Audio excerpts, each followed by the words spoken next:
മഞ്ഞിൽ വിരിഞ്ഞ പൂവിൻ്റെ ഏറ്റവും പുതിയ വിശേഷങ്ങളിലേക്ക് എല്ലാവർക്കും സ്വാഗതം. അങ്ങനെ ചിത്തിര ഹരിയോട് പറയുന്നുണ്ട്, എന്താ നിന്റെ മനസ്സിൽ എന്തോ അത്യാവശ്യമായിട്ട് പറയാനുണ്ടെന്ന് പറഞ്ഞല്ലോ, എന്തായിരുന്നു അതെന്നൊക്കെ ചിത്തിര ചോദിക്കുമ്പോൾ ഹരി പറയുന്നുണ്ട്, കുറേ നാളായിട്ട് ഇത് പറയണം എന്ന് വിചാരിച്ച് നിൽക്കുന്നു. ഓരോ തവണയും ഓരോ തടസ്സങ്ങളാ. എൻ്റെ മനസ്സ് എനിക്ക് തന്നെ പിടിതരാതെ ഇങ്ങനെ വഴുതി പോയിക്കൊണ്ടിരിക്കുക. ഈ നാട്ടിൽ നിന്ന് ഒളിച്ചോട് പോലും ചെയ്തില്ലേ ഞാൻ, എന്നിട്ടും എനിക്കൊരു സമാധാനവും കിട്ടിയില്ല എന്നൊക്കെ ഹരി പറയുമ്പോൾ, നിനക്ക് എന്ത് പറ്റി, എന്താ ഇങ്ങനെയൊക്കെ സംസാരിക്കുന്നതും ചിത്തിര ചോദിക്കുമ്പോൾ അപ്പോൾ ഹരി പറയുന്നുണ്ട്, പറ്റിയത് ചിത്തിരക്ക് അറിയാം, അറിഞ്ഞിട്ടും അറിയാത്ത പോലെ പെരുമാറാ ചിത്തിര എന്നൊക്കെ ഹരി പറയുമ്പോൾ, എനിക്കൊന്നും അറിയില്ല, സത്യമായിട്ടും അറിയില്ല എന്ന് പറയുന്നുണ്ട് ചിത്തിര. അപ്പോൾ ഹരി പറയുന്നുണ്ട്, എന്നാൽ പറയാനാ വിളിപ്പിച്ചത്. ഹരി എന്താണ് ചിത്തിര ഇനിയെങ്കിലും അറിയണമെന്ന് ഹരി പറയുന്നതും, പറഞ്ഞു തന്നാൽ അറിയാൻ മാത്രമുള്ള അടുപ്പമുള്ളൂ നമ്മൾ തമ്മിൽ, എനിക്ക് ഹരിയെ അറിയാം, നന്നായിട്ട് അറിയാമെന്ന് ചിത്തിര പറയുമ്പോൾ, ഇല്ല ചിത്തു, നിനക്ക് ഈ ഹരിയെ അറിയില്ല. എൻ്റെ മനസ്സ് എന്താണെന്നും ആ മനസ്സിൽ ചിത്തിരയ്ക്കുള്ള സ്ഥാനം എന്താണെന്നും ഞാൻ ഇതുവരെ വെളിപ്പെടുത്തിയിട്ടില്ല. എട്ടും പൊട്ടും തിരിയാത്ത പ്രായത്തിൽ കളിക്കൂട്ടുകാരായി, കുറച്ചുകൂടി മുതിർന്നപ്പോൾ കൂട്ടുകാരായി. ആ ബന്ധത്തിലേക്ക് ചായത്തിന്റെ ബ്രഷ് കൊണ്ട് സ്നേഹം എന്ന് എഴുതിയത് ആരാണെന്നറിയില്ല.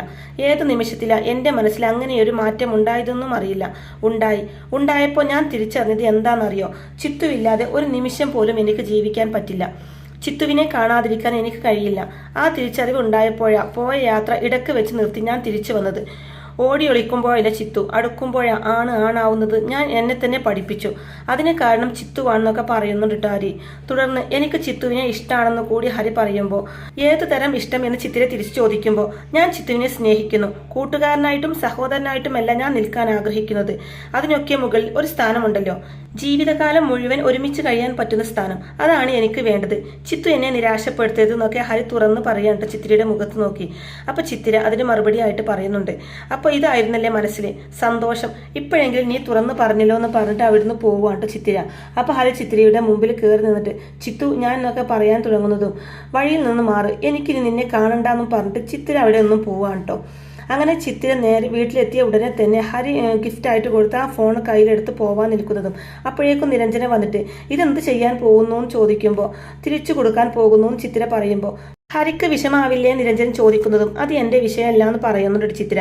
വേണ്ട ചിത്തു, എടുത്തു ചാടി ഒന്നും ചെയ്യണ്ടെന്ന് പറയുമ്പോൾ, എടുത്തു ചാടുന്നത് ഞാനല്ല അവനാ, നിൽക്കേണ്ടിടത്ത് നിൽക്കാൻ അവനറിയില്ല, അത് അറിയിച്ചു കൊടുക്കണല്ലോ എന്ന് ചിത്തിര പറയുമ്പോൾ, ഹരി പാവല്ലേ ചിത്തു നിരഞ്ജന വീണ്ടും പറയുന്നതും, പാവം ഇന്ന് ഇവന് എന്തൊക്കെയാണ് എന്നോട് പറഞ്ഞതെന്നറിയോ, അതൊന്നും സഹിക്കേണ്ട ഗതികേട് എനിക്കില്ല. ശരിയാ അച്ഛൻ പറഞ്ഞത്, ഞാൻ അതിനൊക്കെയുള്ള അവസരങ്ങൾ ഉണ്ടാക്കി കൊടുത്തത്, ഞാൻ അവനെ മനസ്സിലാക്കിയില്ല, അവൻ എന്നെയും മനസ്സിലാക്കിയില്ല എന്ന് പറയുന്നുണ്ട് ചിത്തിര നിരഞ്ജനയോടായിട്ട്. അപ്പോൾ നിരഞ്ജന പറയുന്നുണ്ട്, എനിക്കെല്ലാം അറിയാം, ഹരിയേയും അറിയാം, നിന്നെയും അറിയാം, ഇത് തൽക്കാലം തിരിച്ചു കൊടുക്കേണ്ടതെന്നേ ഞാൻ പറയൂ. ഇതവൻ നിന്റെ ബർത്ത്ഡേക്ക് തന്ന ഗിഫ്റ്റ് അല്ലേ, അവൻ തന്ന ഗിഫ്റ്റ് വാങ്ങിച്ചിട്ട് ഇത് മടക്കി നൽകുന്നത് മര്യാദയാണോ എന്നൊക്കെ നിരഞ്ജൻ ചോദിക്കുമ്പോൾ, നീ എന്നെ മര്യാദയൊന്നും പഠിപ്പിക്കണ്ട, തെറ്റാണ് ചെയ്യുന്നതെന്ന് ഞാൻ കരുതുന്നുമില്ല. അവനെ ഞാൻ എൻ്റെ ബർത്ത്ഡേക്ക് ക്ഷണിക്കാനേ പാടില്ലായിരുന്നു, മണ്ടത്തരം കാണിച്ചത് ഞാനാന്നൊക്കെ ചിത്തിര പറയുമ്പോൾ, തൽക്കാലം നീ ഒന്ന് ക്ഷമിക്ക്, നമുക്കൊന്ന് ആലോചിക്കാം, എന്നിട്ട് വേണ്ടത് ചെയ്യാമെന്ന് പറയുന്നുണ്ട് നിരഞ്ജന. അപ്പോൾ ചിത്തിര പറയുന്നുണ്ട്, ഇനി ആലോചിക്കാനൊന്നുമില്ല, ഞാൻ അവന് സ്വാതന്ത്ര്യം കൊടുത്തു പോയി, അതവൻ മിസ്യൂസ് ചെയ്തു. എന്നെ അനിയത്തിയായിട്ട് കാണുമെന്നും ഞാൻ അവനോട് പറഞ്ഞില്ലല്ലോ, ഫ്രണ്ടായിട്ട് കാണണമെന്ന് പറഞ്ഞത് അപരാധമായി പോയോ എന്നൊക്കെ ചോദിക്കുന്നുണ്ട് കേട്ടോ. തുടർന്ന് പറയുന്നുണ്ട്, നിനക്കറിയാലോ അവനെ കാണാതായപ്പോൾ ഞാൻ എന്തുമാത്രം സങ്കടപ്പെട്ടിരുന്നു എന്ന്. ഇപ്പോൾ തോന്നുക അതൊന്നും വേണ്ടായിരുന്നു എന്ന്. ഒരാളോടുള്ള നമ്മുടെ ഇഷ്ടം ഏത് തരത്തിലുള്ളതായിരിക്കണമെന്ന് തീരുമാനിക്കേണ്ടത് നമ്മളാ. അതിനുള്ള കഴിവ് നമുക്കില്ലെങ്കിൽ നമ്മൾ ആ ബന്ധത്തിൽ നിന്ന് തെറിക്കും. ഹരിക്ക് സംഭവിക്കാൻ പോകുന്നത് അത് തന്നെയാണെന്നൊക്കെ പറയുന്നുണ്ട് ചിത്തിര. അപ്പോൾ അത് കേൾക്കുന്ന നിരഞ്ജന പറയുന്നുണ്ട്, നീ പറയുന്നതൊക്കെ എനിക്ക് മനസ്സിലാവുന്നുണ്ട്. ഹരി നിന്നോട് എന്തായിരിക്കും പറഞ്ഞതെന്നും എനിക്കറിയാം, പക്ഷേ മറുപടി അത് സാവകാശം മതി, നമുക്ക് അവനെ പതുക്കെ പറഞ്ഞ് മനസ്സിലാക്കാൻ നിരഞ്ജന പറയുമ്പോൾ, നീ എന്തിനാ അവനെ ഇങ്ങനെ സപ്പോർട്ട് ചെയ്യുന്നതെന്നാ എനിക്ക് മനസ്സിലാവാത്തതെന്ന് ചിത്തിര പറയുന്നതും, സപ്പോർട്ട് ചെയ്തതെല്ലാം നിരഞ്ജന പറയുമ്പോൾ, സപ്പോർട്ട് ചെയ്യുന്നത് തന്നെയാണ്, എനിക്ക് അങ്ങനെയാണ് തോന്നുന്നതെന്ന് പറയുന്നുണ്ട് കേട്ടോ. തുടർന്ന്, സോറി നീരു, എന്നീന്ന് ഒളിച്ചോടാൻ എനിക്ക് കഴിയില്ല എന്ന് പറഞ്ഞിട്ട് ചിത്തിര ആ ഫോണും കൊണ്ട് അവിടെ ഒന്നും പോവാൻ കേട്ടോ. നേരെ ഹരിയുടെ അടുത്തേക്കാണ് ചെല്ലുന്നത്. എന്താ ചിത്തു എന്ന് ഹരി ചോദിക്കുന്നതും ആ ഫോൺ ഹരിയുടെ നേരെ നീട്ടി, നീ എനിക്ക് തന്ന സമ്മാനം, ഇനി എനിക്കിത് വേണ്ടാന്ന് പറയുന്നുണ്ട് ചിത്തിര. തെറ്റ് പറ്റിയത് എനിക്കാ. ഓരോ തവണ അച്ഛമ്മ മുന്നറിയിപ്പ് തന്നപ്പോൾ ഞാൻ നിന്നെ വിശ്വസിച്ചു. എനിക്കിഷ്ടമില്ലാത്ത ഒന്നും നീ ചെയ്യില്ല എന്ന് ഞാൻ കരുതി. നിന്റെ കുറ്റമല്ല, എൻ്റെ കുറ്റം, എൻ്റെ മാത്രം തെറ്റ്, ഞാനത് തിരുത്തിക്കോളാം എന്നൊക്കെ പറയുന്നുണ്ട് ചിത്തിര. അപ്പോൾ ഹരി വിഷമത്തോടെ, സ്നേഹിക്കുന്നത് തെറ്റാകുന്നത് എങ്ങനെയാണ് ചിത്തുവും ചോദിക്കുമ്പോൾ, സ്നേഹമാകുന്നത് എപ്പോഴാണെന്നറിയോ, സ്നേഹിക്കപ്പെടുന്നവന് അല്ലെങ്കിൽ സ്നേഹിക്കപ്പെടുന്നവൾക്ക് അത് അനുഭവിക്കാൻ പറ്റുമ്പോഴാ. എനിക്കത് അനുഭവിക്കാൻ പറ്റുകയുമില്ല. കാരണം അങ്ങനെയല്ല നിന്നെ ഞാൻ കണ്ടിരുന്നത്. നീ എൻ്റെ സഹോദരനാവണമെന്ന് ഒരിക്കലും ഞാൻ പറഞ്ഞില്ലല്ലോ. ഒരു കൂട്ടുകാരനാവണമെന്ന് കരുതി. നമുക്കിടയിൽ ഒളിമറയും ഇല്ലാത്തൊരു ബന്ധം അങ്ങനെയുണ്ടാവുമെന്ന് ഞാൻ കരുതി. എല്ലാം നീ തെറ്റിച്ചു. ഞാൻ ഇനി നിന്നെ കാണുകയോ നിന്നോട് സംസാരിക്കുകയോ ചെയ്യില്ല. തിരിച്ചും അങ്ങനെ തന്നെയാവണമെന്ന എൻ്റെയും ആഗ്രഹം. ആ ദയ എങ്കിലും നീ എന്നോട് കാണിക്കണം എന്നൊക്കെ പറയുന്നുണ്ട് ചിത്തിര. അപ്പോൾ എന്നെ ഒഴിവാക്കുകയാണല്ലേ എന്ന് ഹരി വിഷമത്തോടെ പറയുമ്പോൾ അതെ, ഒഴിവാക്കുകയാണ്. അതിൻ്റെ കാരണക്കാരൻ ഞാനല്ല, നീ തന്നെയാ, നീ മാത്രം. നീ നിന്നെക്കുറിച്ച് മാത്രം ഓർത്തു. എന്തൊരു അഹങ്കാരമായിരുന്നു എന്നറിയോ എനിക്ക്. മറ്റാര് തള്ളി പറഞ്ഞാലും എന്നെ മനസ്സിലാക്കുന്ന ഒരാളെങ്കിലും ഈ ലോകത്തുണ്ടാവുമെന്ന് ഞാൻ കരുതി. പക്ഷേ ആ നീയ ഇപ്പൊ എന്നെ തോൽപ്പിച്ചു കളഞ്ഞത്. നിന്റെ മുമ്പിൽ ഒരിക്കലും തോൽക്കാൻ ആഗ്രഹിക്കാത്തവളായിരുന്നു ഹരി ഈ ഞാൻ. നീയും ജയിക്കണം, അതുവഴി ഞാനും ജയിക്കണം, അതായിരുന്നു മനസ്സിൽ. അതൊക്കെ നീ തകർത്തു. നീ സ്വാർത്ഥനായി. സാരമില്ല, ഇപ്പോഴെങ്കിലും എനിക്ക് നിന്നെ തിരിച്ചറിയാൻ പറ്റിയല്ലോ എന്നൊക്കെ പറയുന്നുണ്ട് ചിത്തിര. അപ്പൊ ഹരി പറയുന്നുണ്ട്, ഞാൻ പോലും അറിയാതെയാണ് ചിത്തു മനസ്സിൽ തട്ടിക്കളയാൻ നോക്കി, ഓടിച്ചു കളയാൻ നോക്കി, പറ്റില്ല എന്ന് പറയുന്നുണ്ട് ഹരി. അപ്പൊ ചിത്തിര പറയുന്നുണ്ട്, പറ്റുമായിരുന്നു. ആത്മാർത്ഥമായിട്ട് ശ്രമിച്ചിരുന്നുവെങ്കിൽ എല്ലാം പറ്റുമായിരുന്നു. നീ ശ്രമിച്ചില്ല, നീ കള്ളത്തരം കാണിച്ചു. ഇനി നിനക്ക് ഞാനും എനിക്ക് നീയുമില്ല. നമ്മൾ രണ്ട് അപരിചിതർ മാത്രം. കാണില്ല, ഇനി ഒരിക്കലും കാണാൻ പാടില്ല. നീ നന്നായി ജീവിക്കണം എന്നൊക്കെ പറഞ്ഞതിന് ശേഷം ആ ഫോൺ ഹരിയുടെ കയ്യിൽ വെച്ച് കൊടുത്തിട്ട് ചിത്ര അവിടുന്ന് പോവാണ് കേട്ടോ. അതെ, ഇതിന്റെ പേരിൽ ഉഴപ്പരുത് എന്ന് കൂടി പറഞ്ഞതിന് ശേഷമാണ് കേട്ടോ ചിത്ര അവിടുന്ന് പോകുന്നത്. ഹരിയാണെങ്കിൽ ചിത്ര പോകുന്നതും വിഷമത്തോടെ നോക്കി നിൽക്കുകയും ചെയ്യുന്നുണ്ട്. അതിനുശേഷം കാണിക്കുന്നത് ഭാർഗവൻ ചേട്ടൻ ഹരിയോടായിട്ട്, അപ്പോൾ അവൾക്ക് നിന്നെ വേണ്ടാന്ന് പറഞ്ഞു അല്ലേ, നീ തളരരുത്. എടാ, ഒരു തവണ നീ പരാജയപ്പെട്ടു എന്ന് കരുതി ഒന്നിന്റെയും അവസാനമാകുന്നില്ല. ഇനിയും ശ്രമിക്കണം, നിരന്തരം ശ്രമിക്കണം, അപ്പോൾ നീ വിജയിക്കുന്നൊക്കെ പറയുമ്പോൾ, ഇല്ല ചേട്ടാ, അതൊന്നും ഇവിടെ ഇനി നടക്കും തോന്നുന്നില്ല. മനസ്സറിഞ്ഞ ചിത്തു എന്നോട് സംസാരിച്ചത്. ഞാൻ കൊടുത്ത സമ്മാനം പോലും അവൾ എനിക്ക് തിരിച്ചു തന്നു. അവൾക്ക് എന്നെ ഇഷ്ടമല്ല ചേട്ടാ. ഞാൻ എത്ര ശ്രമിച്ചാലും ഇനി ആ മനസ്സിൽ കയറിപ്പറ്റാൻ സാധിക്കുമെന്ന് തോന്നുന്നില്ല എന്നൊക്കെ ഹരി പറയുമ്പോൾ, ഈ പ്രേമത്തിന് കണ്ണും മൂക്കും ഒന്നുമില്ല. ഇന്ന് നടന്ന സംഭവങ്ങളൊക്കെ നീ മറന്നുകള. എന്നിട്ട് ഉഷാറാവ്. നിരന്തരം പരിശ്രമിക്കുന്നവർക്ക് മാത്രമേ ജീവിതത്തിൽ എവിടെയെങ്കിലും എത്താൻ പറ്റൂ. നിനക്കതിന് കഴിവുണ്ട്. അവളുടെ കാമുകനാവാൻ എന്തുകൊണ്ടും യോഗ്യത നിനക്കുണ്ടെന്നൊക്കെ ഭാർഗവൻ ചേട്ടൻ ഹരിയോടായിട്ട് പറയുന്നുണ്ട് കേട്ടോ. വീണ്ടും അത് നടക്കുന്നു തോന്നില്ല എന്നൊക്കെ പറഞ്ഞുകൊണ്ട് ഹരി നിരാശപ്പെടുമ്പോൾ, ഇന്നിങ്ങനെ സംഭവിച്ചു എന്ന് കരുതി നാളെ ഈ തീരുമാനം മാറിക്കൂടാ എന്നില്ലല്ലോ. മനുഷ്യന്റെ ഈ മനസ്സ് എന്ന് പറയുന്നത് വളരെ സോഫ്റ്റ് ആണ്. എപ്പോൾ വേണമെങ്കിലും അതിന്റെ മാറ്റങ്ങൾ സംഭവിക്കാമെന്നൊക്കെ ഭാർഗവൻ ചേട്ടൻ പറയുമ്പോൾ, നിരഞ്ജന പറഞ്ഞതാണ് ശരി. ഇപ്പൊ ഒന്നും പറയണ്ടായിരുന്നു. പറയാതിരുന്നെങ്കിൽ ഇപ്പോഴും അവൾ എൻ്റെ കൂടെ തന്നെ ഉണ്ടാവുമായിരുന്നു. ഞാൻ കുറച്ച് ആവേശം കാണിച്ചു. സൈമനെ തല്ലിയതും ശരിയായില്ല. എനിക്ക് അവളെ മോഹിക്കാനുള്ള ഒരർഹതയുമില്ല. അതുകൊണ്ടാണ് ഇങ്ങനെയൊക്കെ സംഭവിച്ചത്. എൻ്റെ വിധി ഞാൻ തന്നെ നടപ്പിലാക്കിയെന്ന് പറഞ്ഞുകൊണ്ട് ഹരി വീണ്ടും നിരാശപ്പെടുമ്പോൾ, നീ നിരാശപ്പെടണ്ട. അവൾ നിന്റെ പെണ്ണാണെങ്കിൽ അവൾ നിന്റെ അടുത്തേക്ക് വരിക തന്നെ ചെയ്യും എന്ന് പറഞ്ഞുകൊണ്ട് ഭാർഗവൻ ചേട്ടൻ ഹരിയെ ആശ്വസിപ്പിക്കുകയാണ് കേട്ടോ ചെയ്യുന്നത്. അതിനുശേഷം കാണിക്കുന്നത് മല്ലികാമ്മയുടെ അടുത്ത് വന്നിട്ട് ചിത്ര പറയുന്നുണ്ട്, ആ അധ്യായം അങ്ങനെ അവസാനിച്ചു എന്ന് സന്തോഷത്തോടു കൂടി പറയുന്നുണ്ട് കേട്ടോ. തുടർന്ന് പറയുന്നുണ്ട്, ഓരോ തവണയും അച്ഛമ്മ മുന്നറിയിപ്പ് തന്നതാണ്, ഞാനത് കേട്ടില്ല. അന്നത് കേട്ടിരുന്നെങ്കിൽ ഇന്നിങ്ങനെ ചെയ്യേണ്ടി വരില്ലായിരുന്നു എന്നൊക്കെ പറയുമ്പോൾ, അതൊന്നും സാരമില്ല എന്ന് പറയുന്നുണ്ട് മല്ലികാമ. തുടർന്ന് ചിത്ര പറയുന്നുണ്ട്, ആളുകളൊന്നും നമ്മൾ വിചാരിക്കുന്നത് പോലെയല്ല അച്ഛമ്മേ. പ്രത്യേകിച്ച് ആൺകുട്ടികൾ.